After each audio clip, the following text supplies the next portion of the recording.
மனநலம் சரியில்லைங்கிறது மென்டலுன்னு நினச்சிட்டு இருக்கிறாங்க. கிடையவே கிடையாது. மனநலம்ங்கிறது உங்களோட அறிவு நலம் தான் மனநலம். உங்கள் அறிவு நல்லா இருந்துச்சுன்னா மனசு நல்லாயிருக்கும். எம்எஸ்கே உளவியல் கோட்பாட்டின்படி அறிவே மனம். அறிவு தான் உங்கள் மனசை இயக்குது. நான் உங்கள் உளவியல் சகோதரி எம்எஸ்கே பிரியா. நிறைய பேர் மனநலம் சரியில்லை, மனசு பாதிச்சிருச்சு, சித்தம் பிடிச்சம் போல் இருக்கிறாங்க, பேய் பிடிச்சது போல் இருக்காங்க, எப்போ பார் கோவிச்சுக்கிட்டே இருக்காங்க, சண்டை பிடிச்சிட்டே இருக்காங்கன்னு சொல்கிறாங்க. இதெல்லாம் மனநல பாதிப்பு கிடையாது. இது முற்றிலும் வாழ்க்கை சார்ந்த, எண்ணம் சார்ந்த, சிந்தனை சார்ந்த, செயல் சார்ந்த அழுத்தங்கள் உங்கள் ஒரு சூழலை சமாளிக்க முடியாத பொழுது உங்களுக்கு வருவது தான் மன அழுத்தம், மன பாதிப்பு. இது பேய் பிடிச்சதோ கிடையாது. மற்றவர்கள் பிசாசு பிடிச்சிருச்சுன்னு சொல்லுவாங்க, ஏதோ நடந்துருச்சுன்னு சொல்லுவாங்க, ஆவி பிடிச்சிருச்சுன்னு சொல்லுவாங்க, ஏதோ நடந்துருச்சுன்னு சொல்லுவாங்க. இதெல்லாம் கிடையாது. இவர்களோட அறிவு பதிவில் முன்னென்ன பதிய வச்சாங்களோ அது இந்த நிகழ்காலத்தில் செயல்படுத்த முடியாமல் இவங்க சிரமப்படுறதுனால ஏற்படக்கூடிய சூழல் தான் பாதிப்பை உண்டாக்குது. உங்களுக்கு திடீர்னு ஒரு பயம் வருது, பதட்டம் வருது, உங்களால் இயல்பு நிலையில் இருக்க முடியுமா? இது மனசை பாதிக்குது. இந்த மனசு எப்படி பாதிக்குது? உங்களுக்கு அறிவில் பதிவானது. பயம் ஏன் வந்துச்சு? ஏதோ ஒன்று. இப்போ ஆம்புலன்ஸ் சத்தத்தை கேட்டால் பயமாக இருக்குது. ஆம்புலன்ஸ் சத்தத்தை கேட்குறக்கு ஏன் பயம் வந்துச்சு? ஆரம்பத்துலேயோ இல்லை இதை பற்றின யாராவது கதை சொல்லியிருப்பாங்க, இதில் இப்படி போய் இந்த மாதிரி விபத்து ஏற்பட்டுருச்சு, இந்த மாதிரி போனதுனால அவங்க உயிர் போயிடுச்சு, இப்படின்னு சொல்லி ஏதோ ஒரு தகவலை உங்கள் மனசில் பதிவாயிருக்கும், உங்களோட அறிவில் பதிவாயிருக்கும். அந்த அறிவு உங்கள் மனசை இயக்குது. அந்த மாதிரி சப்தமோ அது சார்ந்த ஒரு உருவ அமைப்பையோ பார்த்தா உங்களுக்கு பயம் வந்துடுது.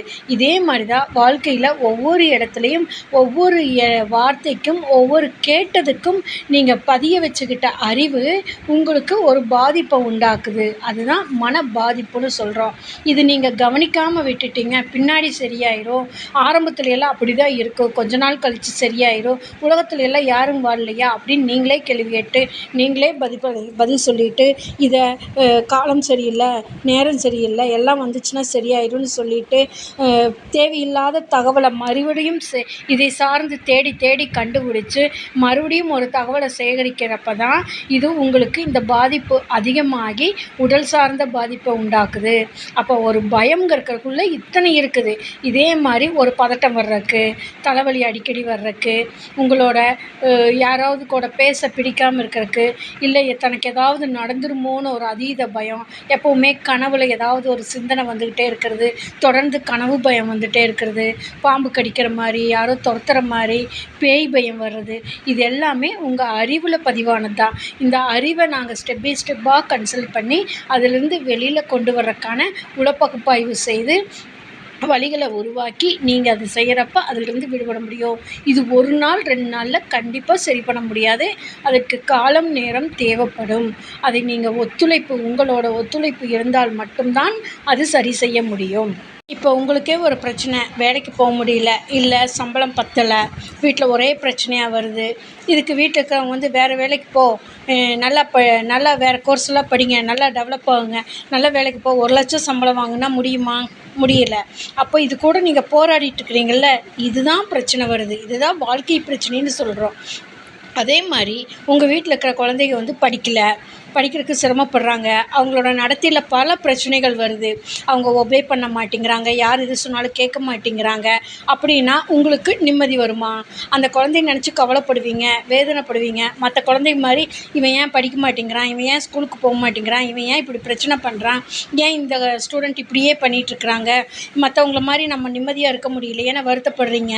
அப்போது நீங்கள் அட்வைஸ் பண்ணிட்டீங்க, ஆறுதல் சொல்லிட்டீங்க, ஃப்ரெண்ட்ஸுக்கிட்ட கூப்பிட்டுட்டு போய் கிளாஸ் எடுத்துட்டீங்க, அவங்க டீச்சர்ஸ்னு சொல்லக்கூடியவங்ககிட்டையும் சொல்லிட்டீங்க. ஆனால் பிரச்சனை தீர்ந்துச்சா? தீரலை. இதை நினச்சி உங்களுக்கு சந்தோஷம் வருமா? இதை நினச்சி கவலை வருமா? கவலை வருது. அப்போ உங்களுக்கு மனசு ஒரு பிரச்சனை வந்துச்சுன்னா பாதிப்படையுதல்ல, அந்த பாதிப்பு தான் மன பாதிப்புன்னு சொல்கிறோம். இது தொடர்ந்து உங்களுக்கு போச்சுன்னா தான் பல நேரங்களில் உங்களுக்கோ உங்களை சார்ந்தவங்களுக்கோ ஒரு பிரச்சனை வர்றப்ப உங்களுக்கு திடீர்னு அந்த ஒரு எல்லையை கிராஸ் ஆகிறப்போ மூச்சு விட முடியாது, மூச்சு விடுறதுக்கு சிரமமாக இருக்கும், ஒரு பதட்ட நிலை இருக்கும். நம்ம ஏமாந்துட்டோங்கிற ஃபீல் வரும். இதை நினச்சி தொடர்ந்து தலைவலி வரும். தூக்கம் வராது. சொந்தக்காரவங்கள பார்க்க பிடிக்காது. எங்கே போனாலும் இதை பற்றி கேட்பாங்கன்னு சொல்லி உறவினர்கள் மத்தியில் விலகி விலகி இருப்பீங்க. இந்த மாதிரி பல சிக்கல்கள் தான், வாழ்க்கை சிக்கல் தான் உங்கள் மனசை கெடுக்குது. அப்போ அந்த வாழ்க்கை சிக்கலில் ஏற்படக்கூடிய பாதிப்புகளை உளப்பகுப்பாய்வு செய்து மெதுமெதுவாக மாற்றியமைத்து அதை சரி நிலைக்கு கொண்டு வந்து ப்ரெசண்ட்டில் சந்தோஷமாக இருக்கிறதுக்கான வழிகளை உருவாக்கினால் மட்டும்தான் நீங்கள் வளர்ச்சியடைய முடியும். இல்லைன்னா உங்கள் மனசானது பழைய சாக்கடைன்னு சொல்லக்கூடிய குப்பைகளையும், பழைய எண்ணம், சிந்தனை, செயல், பழைய கதைகளை பேசிட்டு, பழைய பஞ்சாங்கத்தை பேசிட்டு அதையவே நினச்சிக்கிட்டு இருக்கோம். இல்லைன்னா இதெல்லாம் கடந்து போகும், பின்னாடி சரியாயிரும், ஃப்யூச்சர் சூப்பராக வரும், பியூட்டிஃபுல்லாக இருக்கும், நினச்சதெல்லாம் சாதிக்க முடியும் அப்படின்னு கற்பனை சார்ந்து போயிடும். ரெண்டுமே நீங்கள் ஏமாந்துட்டேங்கிறாங்க. அப்போ தான் நிகழ்காலத்தில் உங்களுக்கு தீர்க்க முடியாத நோயாக, உடல் நோயாக, மனநோயாக மாறிடுது. அப்போ மனநோய் மனிதனுக்கு கிடையாது, மன பாதிப்பு. அந்த மன பாதிப்பு ஏன் வருது? வாழ்க்கை சிக்கல். வாழ்க்கை சிக்கலில் எப்படி வந்துச்சு? அறிவுசார் எண்ணம். அந்த அறிவை மறுசீரமைத்தால் நீங்களும் வாழ்க்கையில், நீங்களும் உங்கள் குடும்பமும் இந்த சமூகத்தில் மற்றவர்களோடு இணைந்து வாழ முடியும். நீங்கள் ஒரு குறிப்பிட்ட ஒரு தலைமுறையை, நல்ல தலைமுறையை அடுத்த சமூகத்துக்கு ஒப்படைக்க முடியும். அதை இப்போ நீங்கள் வண்டியில் போயிட்டுருக்கீங்க, பெட்ரோல் தீர்ந்து போச்சு, அப்போ வண்டி ஆஃப் ஆகும்ல.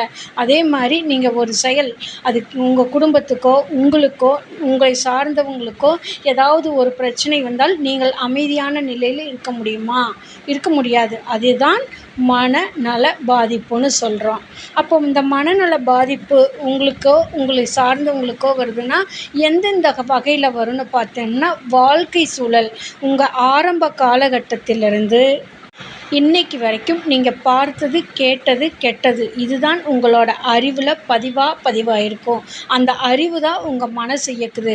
அந்த மனசு இயக்கிறதுக்கு எதெல்லாம் தடையாக இருக்குன்னா, நீங்கள் கல்வியில் ஏற்படக்கூடிய படிக்க முடியாத பிரச்சனைகள், கவனிக்க முடியாத பிரச்சனைகள், எழுதுவது பிரச்சனை, எக்ஸாமில் நினைவு வச்சு எழுதுறதுல பிரச்சனை, பாஸ் ஆகிறதுல பிரச்சனை, இப்படி கல்வி சார்ந்த பிரச்சனைகள். படிச்சிருப்பாங்க, பட் நல்ல வேலை கிடைக்கலன்னு சொல்லி பொருளாதார சிக்கல் வரும். வேலைக்கு போக பிடிக்காது, வேலைக்கு போக தோணாது, வேலை செய்ய ஆர்வம் வராது. இந்த மாதிரி பல சிரமங்கள் பொருளாதாரத்தில் வரும். அப்போ அடுத்தது சார்ந்தோம்னா, சமூகத்தில் ஒரு அந்தஸ்து கிடைக்கலங்கிறப்ப உங்களுக்கு மதிப்பீடு இருக்காது. உங்களுக்கு கல்வி இருக்குது, பொருளாதாரம் இல்லைன்னா உங்கள் குடும்பத்திலையோ உங்கள் கூட இருக்கிறவங்களோ உங்களை மதிப்பாங்களா? மதிக்க மாட்டாங்க. இதுதான் சமூகத்தில் அந்தஸ்து இல்லைன்னு சொல்கிறது. இந்த மூணும் வந்துருச்சுன்னா உங்களுக்கு ஆட்டோமேட்டிக்காக உங்கள் அறிவு பதிவானது உங்கள் மனசை பாதிப்படை செய்யும். அந்த பாதிப்பு உடலை டேமேஜ் பண்ணும். அதுதான் ஒவ்வொரு பிரச்சனைகளாக தீர்க்க முடியாத நோயாக கூட சிலருக்கு மாறிடுது. அப்போது ஒருத்தர் மனநலம் சரியில்லை அல்லது மனசு பாதிப்பாக இருக்குதுன்னா என்னென்ன மாதிரி பிரச்சனைகள்னால் அவங்களுக்கு சொல்லவே தெரியாது. ஒரு சிலர் எனக்கு இதுதான் பிரச்சனைன்னு சொல்லுவாங்க. பலருக்கு எனக்கு இதுதான் பிரச்சனைன்னு சொல்லவே தெரியாது. சுற்றி சுற்றி பேசுவாங்க, இன்டைரக்டாக பேசுவாங்க, மாற்றி மாற்றி பேசுவாங்க. அந்த சினிமாவில் வந்த மாதிரின்னு சொல்லுவாங்க, பக்கத்து வீட்டில் நடந்ததுன்னு சொல்லுவாங்க. இப்படி எதற்கோ ஒன்று குண்டக்கா மண்டக்கா பதில்களையும் கேள்விகளையும் கேட்டு பேசிக்கிட்டே இருப்பாங்க. இவங்களோட கேரக்டர் பார்த்தோம்னா தொடர்ந்து பேசிக்கிட்டே இருப்பாங்க. ஒரே பிரச்சனையை பலாயிரம் முறை சொல்லிகிட்டு இருப்பாங்க. வீட்டிலேயே ஆகட்டும், நண்பர்கள்கிட்ட ஆகட்டும், வெளி சூழல் ஆகட்டும், ஒரே சம்மந்தப்பட்ட பிரச்சனை திரும்ப திரும்ப பலாயிரம் முறைகள் சொல்லி சொல்லி ஒன்று துக்கப்பட்டுக்குவாங்க, இல்லைன்னா அதை நினச்சி சந்தோஷப்பட்டுக்குவாங்க. இது ரெண்டுமே அறிவு நிலை பாதிப்பு. அதனால தான் மனசு பாதிப்படையுது. அப்போ இந்த மாதிரி சூழலில் தான் மனநல மருத்துவரை அணுகுறாங்க. அப்போ மனநல மருத்துவருங்கிறது எங்களோட எம்எஸ்கே உளவியல் கோட்பாட்டின்படி மனநல ஆலோசகரை தேடி வர்றப்ப அவங்க பொதுவான எதிர்பார்ப்பு பெரும்பாலும் எப்படி இருக்குதுன்னா, ஒன்று படிப்பு சார்ந்த பிரச்சனைகளுக்கு வரலாம், பொருளாதாரத்தில் வேலை சரியாக கிடைக்கலங்கிறதுக்கு வரலாம், இல்லை நான் தொழில் செஞ்சிட்ருக்கிறேன், தொடர்ந்து எனக்கு லாபமே வரமாட்டேங்குது, நஷ்டம் மட்டுமே ஏற்பட்டுக்கிட்டு இருக்குது அப்படின்னு வரலாம். எனக்கு எதுலேயுமே ஆர்வம் இல்லை, எனக்கு எப்போ பார்த்தாலும் அடிக்கடி உடம்புக்கு சரியில்லாமல் போகுது, இப்படி ஏதோ ஒரு காரணத்தை சொல்லிட்டு எங்ககிட்ட வருவாங்க. அப்போது நாங்கள் சொல்லக்கூடியது ஏதாவது அறிவுரை அவங்களோட எண்ணம் எப்படி இருக்குதுன்னா, பெரும்பாலும் எங்ககிட்ட வர்றவங்களோட எண்ணம், சிந்தனை, செயல் அவங்க மனநல ஆலோசகர்கிட்ட போனோம்னா, அவங்க அறிவுரை சொல்லுவாங்க. ஒரு ஐடியா குடுப்பாங்க. எக்ஸாமுக்கு எப்படி குழந்தைகளுக்கு முக்கியமான கேள்வி பதில் குடுக்குறாங்களோ, அந்த மாரி டிப்ஸ் குடுப்பாங்க. அதை அப்ளை பண்ணி ஒரே நாளையில ஜெயிச்சிரலாம். இது அப்படின்னு சொல்லி பெரும்பாலும் இந்த ஐடியாவுல தான் வர்றாங்க. ஆனா, இது மனம் சார்ந்தது, அறிவு சார்ந்தது. இப்போ ஒரு 30 வயசுல ஒருத்தர் வர்றாங்கன்னா, இது 30 வருஷத்து பிரச்சனை. இன்றைக்கு உங்களுக்கு வேணா இது 6 மாசம் இருக்கலாம், இல்ல 1 வருஷம் இருக்கலாம், இல்ல 2, 3 வருஷமா இப்படி இருக்கிறாங்கன்னு சொல்லலாம். ஆனா, எங்களோட ஆய்வின்படி 30 வருட பிரச்சனை தான் அவங்க எதார்த்த நிலையில் இல்லாம, முற்றிலும் மாறுபட்டு, வேறுபட்டு வாழ்க்கையில ஒவ்வொரு வார்த்தைக்கும் ஒவ்வொரு அர்த்தத்த வச்சுக்கிட்டு வாழ்ந்திருப்பாங்க. இதை ஒரே நாளையில பேசி, ஒரே மணி நேரத்தில டிஸ்கஸ் பண்ணி சரியாகணுங்கிற எண்ணத்திலேயே வருவாங்க. இவங்கனால பார்த்தோம்னா பெரும்பாலும் எந்த பிரச்சனைகளையும் இவங்க சொல்றக்கு ஒரு கேட்டகரி பார்த்தீங்கன்னா, பிரச்சனையில பாதிக்கப்பட்டவங்க தொடர்ந்து பேசிக்கிட்டே இருப்பாங்க. அவங்க பேசுறத நாங்க கேட்டுக்கிட்டே இருக்கணும். ஒரு சிலர் பார்த்தோம்னா, எதுவுமே பேச மாட்டாங்க. நாங்க சொல்றத கேட்டுக்கிட்டு, "இது என்ன சம்மந்தமே இல்லாம பேசுறாங்க" அப்படின்னு சொல்லி பல எதார்த்த நிலையில இருக்க முடியாம, முற்றிலும் மாறுபட்டு செயல்படுவாங்க.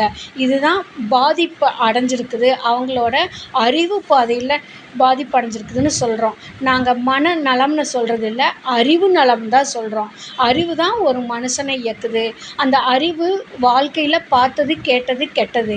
அது வாழ்க்கை சூழல்ல கல்வி, பொருளாதாரம், உளவியல், சமூகம் இந்த 4லயும் சிக்கல் வர்றப்ப தான் உங்களுக்கு அறிவு நிலை பாதிப்படையிறப்போ, உங்கனால இயல்பு நிலையில இருக்க முடியல.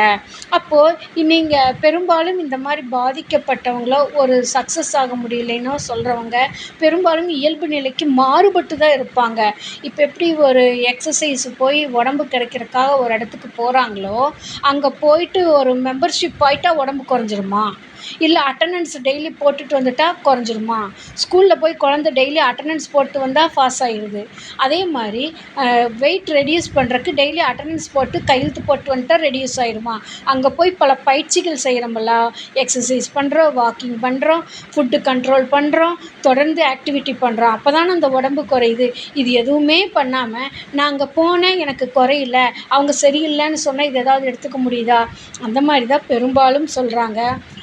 ஒரு தடவ போய் பேசினேன், என் பிரச்சனைக்கு தீர்வே கிடைக்கலன்னு சொல்லுவாங்க. இது ஒரு தடவ பேசினா எப்படி 30 வருஷத்து பிரச்சனையும் தீர்க்க முடியும்?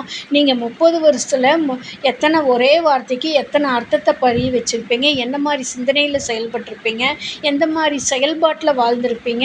நீங்க ஒரு வட்டத்த போட்டு, ஒரு சர்க்கிள போட்டு இதுதான் கரெக்ட்டுன்னு அதுக்குள்ள நம்பிக்கை சார்ந்தோ, இல்ல சமூகம் சார்ந்தோ, உங்களோட கட்டம், விட்டம்னு சொல்லக்கூடிய செயல்பாட்டை சார்ந்தோ இதுதான் சரின்னு சொல்லி அந்த பார்வை ஒற்றை பார்வையிலேயே வாழ்ந்திருப்பீங்க. அதற்கு எதிர் வார்த்தையோ, எதிர் வாதமோ சொன்னா எடுத்துக்க முடியாது, ஏத்துக்க முடியாது. அப்போ நாங்க என்ன பண்றோம்னா, 3 முறை பகுப்பாய்வு செய்றோம். அதற்கப்புறம் தான் ஸ்டெப் பை ஸ்டெப்பா அந்த பிரச்சனையிலிருந்து வர்றக்கு வழிகளை உருவாக்குறதுக்காக தெரப்யூட்டிக்கா கோர்ஸ் மூலியமா அதை வெளியில கொண்டு வர்றோம். அப்போ ஒரு தடவ பேசினா சரியாயிருமா? 2 தடவ பேசினா சரியாயிருமா? இது எத்தனை தடவ பேசுறது? எத்தனை நாளைக்கு பேசுறது? பேசிக்கிட்டே இருக்கணுமாங்கிறாங்க. பேசினா எப்படி பிரச்சனை சரியாகும்? இப்போ நீங்க ஒரு பிரச்சனைக்காக வெளியில போறீங்க. ஒரு பர்ச்சேஸ் பண்ணணும். ஒரு வீட்ல வெஜிடபிள் தீர்ந்துருச்சு, வாங்க போறீங்க. அங்க போயிட்டு வந்துட்டீங்கன்னா, வெஜிடபிள் வீட்டுக்கு வந்துருமா? வீட்லருந்து காசு எடுத்துட்டீங்க, பேக் எடுத்துட்டீங்க, ஒரு வண்டியோ இல்ல நடந்தோ போறீங்க. கடைக்கு போயிட்டு திரும்பி வந்துட்டீங்கன்னா, வெஜிடபிள் வந்துருமா? அங்க போய் நீங்க ஒண்ணு வெஜிடபிள் எடுக்கணும், இல்லன்னா கேட்கணும். அவங்க எடுத்து குடுப்பாங்க, பில் போடணும், பணம் கட்டணும், வாங்கிட்டு வரணும். அதே மாரி தான் நீங்க போயிட்டு வந்துட்டா சரியாகுங்கிறது கிடையாது. நீங்க சொல்லக்கூடிய பிரச்சனைகளை நாங்க உள்வாங்கிக்கிட்டு சில வழிமுறைகள், மாற்று முறைகள உங்களுக்கு சொல்லுவோம். அது நீங்க அப்ளை பண்ணணும். அப்ளை பண்ணிட்டு அதில வர்ற ப்ளஸ்ஸு, மைனஸு நம்ம கிளியர் பண்ணிட்டே வர்றப்ப தான் இதிலிருந்து வெளியில வர முடியும். பெரும்பாலும் இப்ப என்ன சொல்றாங்கன்னா, நான் 1 மணி நேரம் பேசினேன், 2 மணி நேரம் பேசினேன், என் பிரச்சனையே தீரலம்பாங்க. பேசினா பிரச்சனை தீராது. ஏன்னா, நீங்கள் கேட்பதற்கு நாங்கள் சொல்லுவது பதில் தான். இப்போ குழந்தை படிக்குது, ஒரு ஸ்டூடண்ட் படிக்கிறாங்கன்னா, ஒரு கேள்வி பதில 1 மார்க்காக இருந்தாலும் ஒரே தடவையில் படித்து ஒரே தடவையில் நினைவு வச்சு எழுதுகிறாங்களா? கிடையவே கிடையாது. பலமுறை படிக்கிறாங்க. பலமுறை மனசில் பதிய வைக்கிறதுக்கு மனப்பாடம் பண்ணுறாங்க. அதை திரும்ப திரும்ப எழுதி பார்க்குறாங்க. எக்ஸாமுக்கு போனால் மறந்து போகுது. அப்போது வாழ்க்கைங்கிறது இந்த ஒரு லைனுக்கே இப்படின்னா, வாழ்க்கையில் 30 வருஷத்து வாழ்க்கையில் நீங்கள் எத்தனாயிரம் பார்வைகள் உங்கள் பார்வையில் பார்த்துருப்பீங்க, எத்தனாயிரம் வார்த்தைகள் கேட்டிருப்பீங்க, எத்தனாயிரம் செயல்முறைகளை பார்த்துருப்பீங்க. அப்போ ஒவ்வொருத்தரும் செஞ்சது, பார்த்தது இதெல்லாம் உங்கள் மனசில் எப்படி பதிவாயிருக்குன்னு தெரியாது. நீங்கள் எப்படி அர்த்தம் வச்சுருக்கீங்கன்னு தெரியாது.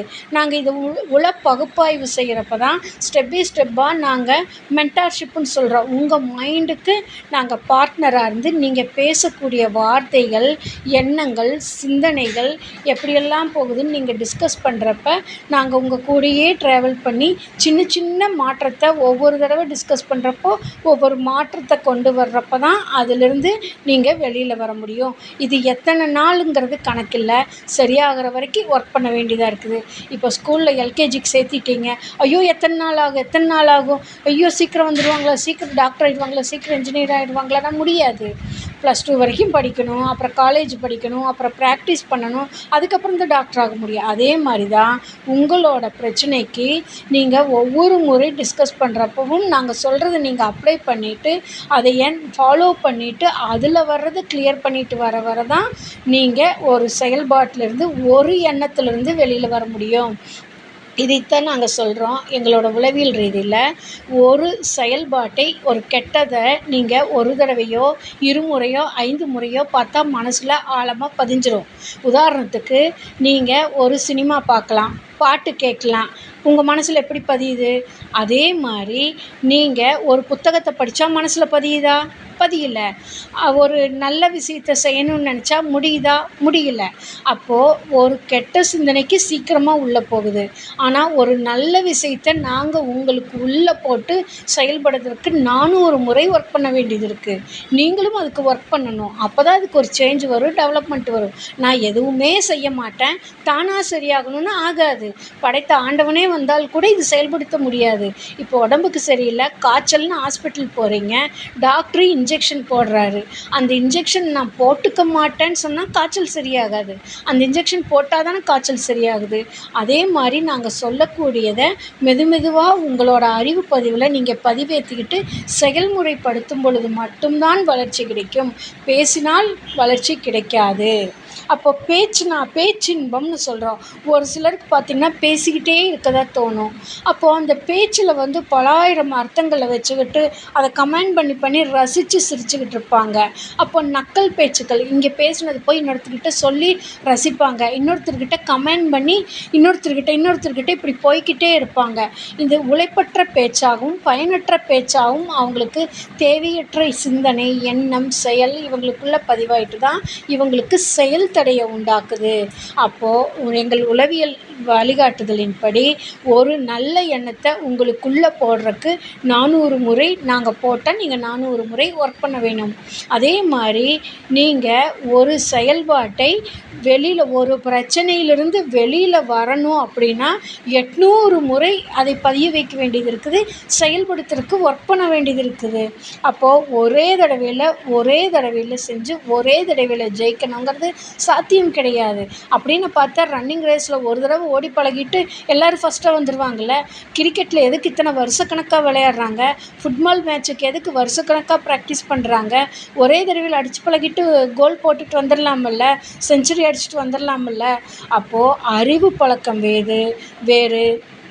அந்த அறிவு பழக்கம் தான் உங்கள் மனப்பழக்கத்தை தூண்டுது. அந்த மனப்பழக்கம் தான் செயல் தடையை உண்டாக்குது. அப்போ அறிவு நலம் நல்லா இருந்தால் மனநலம் நல்லா இருக்கும். அப்போ சிகிச்சை என்பது வெறும் பேச்சு அல்ல. உங்களோட பிரச்சனைகளை நாங்கள் புரிந்து கொண்டு மெதுவாக அதிலிருந்து விடுபடுவதற்கு, இப்போது உங்களால் வேலைக்கு போக முடியலன்னா நீங்கள் டிஸ்கஸ் பண்ணுறீங்க, என்னால் வேலைக்கு போக முடியல, எனக்கு வேலை செய்ய தோணலை, எனக்கு பிடிக்கலை அப்படின்னு சொல்கிறீங்களா? இந்த 3 வார்த்தை பிடிக்கலை, தோணலை, தெரியல அப்படின்னா, அந்த பிடிக்கலை தோணலைன்னா சரி நாளைக்கு வேலைக்கு போனால் உங்களால் போக முடியுமா? நாளைக்கு நீ பிடிச்சிக்கோ, இதை போய் பிடிச்சிக்கோ, நீ பிடிச்சி வச்சுக்கோ, உனக்கு பிடிக்கும் அப்படின்னா உங்களால் பிடித்துக்க முடியுமா அதைய? முடியாது. அப்போ அந்த பிடிக்கிறக்கும், ஆர்வம் வர்றக்கும், செயல்படுத்துவதற்கும் பல வழிமுறைகள் இருக்குது. மெதுவாக தான் அது ட்ராவல் பண்ணி அதில் போய் நம்ம ஃபிட் ஆக முடியும். அதற்கு தான் உளவியல் வழிகாட்டுதல் உங்களுக்கு வழிகாட்டுதலாக இருக்குது. எங்களோட நிறுவனத்தில் இதனால தான் வாழ்க்கைக்காக முதல் கிளினிக் ஆரம்பித்து ஒரு தனி மனிதனின் வளர்ச்சிக்கு தேவையான உளவியல் பகுப்பாய்வு, கல்வி, பொருளாதாரம், உளவியல் ஆரோக்கியம், சமூக அந்தஸ்து இவற்றில் வளர்ச்சி அடைவதற்கும், வெற்றி அடைவதற்கும், மேன்மை அடைவதற்கும் உளவியல் பகுப்பாய்வு மற்றும் எம்எஸ்கே மைண்ட் செட் நாலேஜ் தெரப்பியில் எம்எஸ்கே மென்டர்ஷிப் ப்ரோக்ராமில் கொடுத்து கொண்டு வருகின்றோம்.